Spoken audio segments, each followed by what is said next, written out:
BNP নাকি জামায়াত, কে পাবে আওয়ামী লীগের ভোট? দেশে বইছে নির্বাচনের হাওয়া, আর এই ত্রয়োদশ জাতীয় সংসদ নির্বাচনকে সামনে রেখে রাজনৈতিক অঙ্গনে উত্তাপ বাড়ছে। কার্যক্রম স্থগিত, আওয়ামী লীগের ভোটের মাঠে অনুপস্থিতি নতুন সমীকরণ তৈরি করেছে। প্রশ্ন উঠেছে, দলটির ভোট কোন দিকে যাবে? তবে বিএনপি ও জামায়াতে ইসলামী দুই দলই গণ অভ্যুত্থানে ক্ষমতাচ্যুত এই দলটির ভোট টানতে নানা কৌশল অবলম্বন করছে। সূত্রগুলো জানাচ্ছে, জয়ের ব্যাপারে এক ধরনের নিশ্চয়তা থাকা সত্ত্বেও আওয়ামী লীগের ভোট নিয়ে কিছুটা দুশ্চিন্তা রয়েছে বিএনপির, তাই প্রকাশ্যে তারা দলটির বিরুদ্ধে কঠোর অবস্থান দেখাচ্ছে না। পাশাপাশি নির্বাচনী প্রচারণায় অনেক স্থানে বিএনপির প্রার্থীরা আওয়ামী লীগ সমর্থক ও ভোটারদের নিরাপত্তা দেওয়ার আশ্বাসের পাশাপাশি তাদের পাশে দাঁড়ানোর প্রতিশ্রুতি দিচ্ছেন। অন্যদিকে বসে নেই আগামী নির্বাচনে বিএনপির প্রতিদ্বন্দ্বী বলে পরিচিত জামায়াতও। এ দলটিও আওয়ামী লীগ নেতাকর্মীদের নিরাপত্তা দেওয়ার নিশ্চয়তা দেওয়ার সহ নানা প্রতিশ্রুতি দিচ্ছেন। এমনকি আওয়ামী লীগের ভোট টানতে সংখ্যালঘুদেরও একটি আসন ছেড়ে দেওয়ার চিন্তা করছে জামায়াত।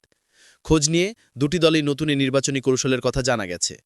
অন্যদিকে আওয়ামী লীগের ভোট টানার লক্ষ্যকে কেন্দ্র করে তরুণদের দল জাতীয় নাগরিক পার্টি এনসিপির সঙ্গে জোট করবে কিনা তা নিয়ে দুই দলই পুনর্বিবেচনা করে দেখছে। এনসিপির সঙ্গে নির্বাচনী জোট থাকলে আওয়ামী লীগ সমর্থকরা ভোট নাও দিতে পারে, এমন আশঙ্কা থেকে দল দুটি নানা হিসাব নিকাশ করছে। কারণ আওয়ামী লীগ নেতারা এনসিপিকে প্রধান শত্রু মনে করে এমন আলোচনা আছে দেশের রাজনীতিতে। শেখ হাসিনা সরকার পতনের আন্দোলনে বৈষম্যবিরোধী ছাত্র আন্দোলন মুখ্য ভূমিকা পালন করেছে।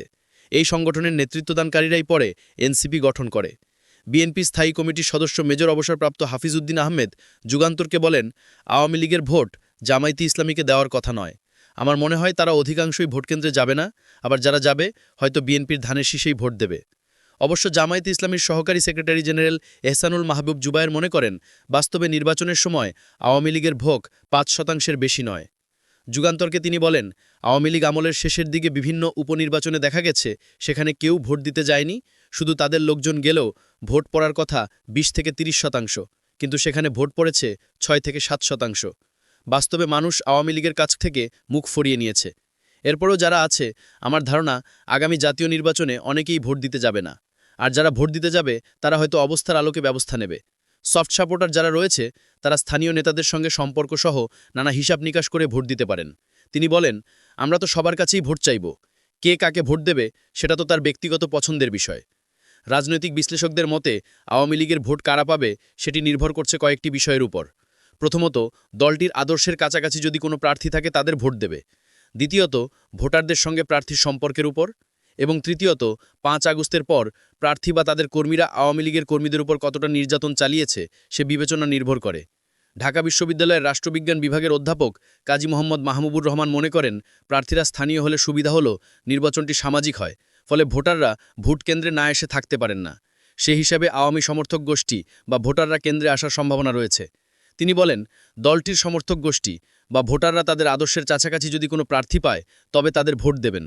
আবার না ভোট দেওয়ার সম্ভাবনাও রয়েছে। এছাড়া যদি কোনো প্রার্থী ব্যক্তিগতভাবে ভোটারদের আকর্ষণ করতে পারেন তাহলে আওয়ামী লীগের ভোট পাবেন। আগামী জাতীয় সংসদ নির্বাচনে আওয়ামী লীগের অংশগ্রহণ এখনও অনিশ্চিত। অন্তর্বর্তী সরকারের প্রধান উপদেষ্টা নিজেই বলেছেন, আগামী নির্বাচনে দলটি অংশ নিতে পারবে না। এনসিপি সহ বেশ কয়েকটি রাজনৈতিক দলও বলেছে আওয়ামী লীগ নির্বাচনে অংশ নিতে পারবে না। বর্তমানে দেশে দলটির কার্যক্রম নিষিদ্ধ রয়েছে। নির্বাচন কমিশনও নৌকা প্রতীক স্থগিত করেছে। এই অবস্থায় দলটির সমর্থক বা ভোটাররা কাকে ভোট দেবেন কিংবা ভোট দিতে আদৌ কেন্দ্রে আসবেন কিনা তা নিয়ে রাজনৈতিক অঙ্গনে বাড়ছে কৌতূহল। এমন পরিস্থিতিতে আওয়ামী লীগের ভোট নিজেদের পক্ষে নিতে নানা কৌশল ও চেষ্টার প্রমাণও মিলছে বিএনপির ও জামায়াতের অনেক নেতার বক্তব্যে। ভোট নিয়ে রাজনৈতিক পর্যবেক্ষকরা মনে করেন, বর্তমান বাস্তবতায় আওয়ামী লীগের তৃণমূল নেতাকর্মী ও সাধারণ সমর্থকরা এখন দুই ভাগে বিভক্ত। একটি অংশ শেখ মুজিবুর রহমানকে নেতা মেনে রাজনীতি করে।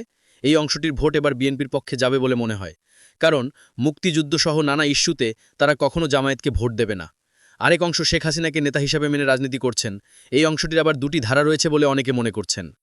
তারা বলছেন, শেখ হাসিনা যদি কোনো নির্দিষ্ট দলকে ভোট দিতে বলেন বা ভোট বর্জন করতে বলেন তাতে একটি অংশ সাড়া দিবে।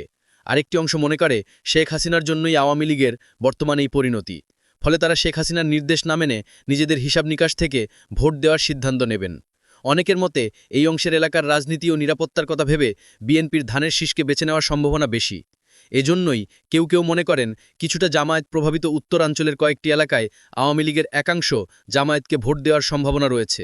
বিশ্লেষকদের আরও মতামত হচ্ছে, আওয়ামী লীগের সাধারণ নেতাকর্মী ও সমর্থকদের বিএনপির দিকে ঝোঁকার বেশ কয়েকটি কারণ রয়েছে। প্রথমত, আওয়ামী লীগের কার্যক্রম নিষিদ্ধে সরাসরি পক্ষে ছিল না বিএনপি। দলটি প্রজ্ঞাপন নয়, বিচার করে নিষিদ্ধের পক্ষে ছিল।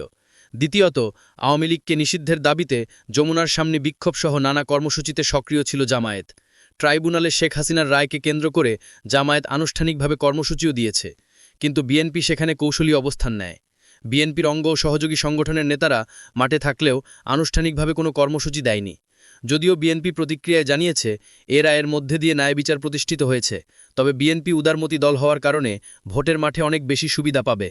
বিগত জাতীয় নির্বাচনের ফল বিশ্লেষণ করে দেখা যায়, আওয়ামী লীগ ১৯৯১ সালের পঞ্চম জাতীয় সংসদ নির্বাচনে ভোট পেয়েছে ৩০.০৮%, ১৯৯৬ সালের সপ্তম জাতীয় সংসদ নির্বাচনে ৩৭.৪৪%, ২০০১ সালের অষ্টম জাতীয় সংসদ নির্বাচনে ৪০.১৩%, ২০০৮ সালের নবম জাতীয় সংসদ নির্বাচনে ভোট পেয়েছে ৪৮.০৮%।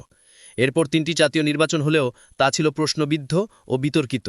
এর মধ্যে দুটি নির্বাচন একতরফা ও একটি নির্বাচনের ভোটের আগের রাতেই ভোট হয়ে যায়। লক্ষণীয় যে শতকরা হিসাবে আওয়ামী লীগ ভোট কিছুটা বেশি পেলেও ২০০৮ সালের পর আর সুষ্ঠু, নিরপেক্ষ ও অংশগ্রহণমূলক নির্বাচন করতে সাহস পায়নি দলটি। কারণ দুঃশাসনের কারণে দলটির জনপ্রিয়তা কমে যায় এবং জয়ের ব্যাপারে দলটি আত্মবিশ্বাস হারিয়ে ফেলে। ফলে ছলচাতুরির আশ্রয় নিয়ে দলটি পরপর তিনটি বিতর্কিত নির্বাচন করে। আর এভাবেই প্রথমে স্বৈরশাসক এবং সবশেষে ফেসিস্ট হিসাবে শেখ হাসিনা সরকারের পতন ঘটে।